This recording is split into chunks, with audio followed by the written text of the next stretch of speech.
Hi, this is Lex with the Washington Restaurant Association, and today on Ask WRA, we're focusing on technology. And for our first question of the day, which smartphone platform should I choose? iOS for Apple or Android? And we get this question quite a bit, actually. A lot of times people want to upgrade to the latest phone, or they're realizing that they're needing more functionality.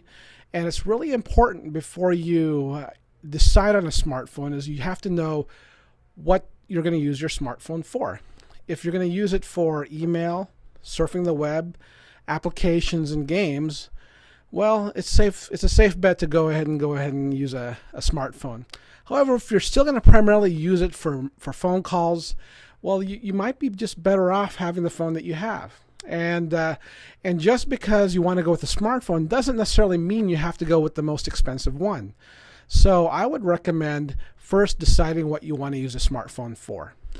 Next, I would recommend really taking a good self-evaluation of how comfortable you are with technology.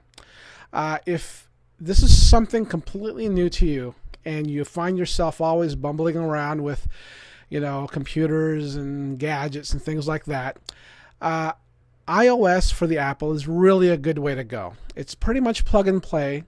They keep you inside their little walled garden, which means that you don't go outside the Apple ecosystem that much, but as a result, they were able to control the user experience a lot more. So you're able to get much more of a reliable platform, and plus they also have a lot of applications. However, if you're somebody who likes to tinker around and you want to try something new and try to kind of push the envelope a little bit with different types of applications and you basically want to make perhaps some more flexibility and more control over your device, well, Android is definitely a good way to go. So a lot of technology folks who like to tinker with their gadgets, who like to make sure that they don't have any limitations in the types of applications that they're using, like to go with the Android. Now for me, I have both. My go-to device, though, is the Apple. And the reason that is because of the vast application library that it has. It really is great, and it's very reliable, and it's very consistent throughout the different devices. So if I install an application on my iPad, it'll automatically install my iPhone if it's compatible, if it's something that's also built for the iPhone. With the Android device, that's not quite so seamless. I have to go in and I have to either repurchase, not repurchase it, but it's not as automatic as Apple, let me put it that way. That said, they're two great devices. The one advantage that you will have by going with Android is the diversity of hardware out there, that's available. With the iPhone, well, you have the iPhone. That's it. You might have different colors with the iPhone 5C. And some different sizes of storage, but for the most part, you're going to be stuck with an iPhone. Now, if you're an Android and you want that really slick S5, the Samsung S5, HTC has some great phones, Motorola has some great phones.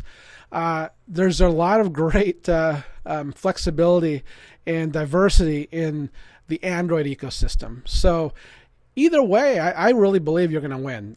However, if you go with the Android device, I really recommend that you go with a known manufacturer. So go with either Motorola, Samsung, or HTC. Those are my top three picks.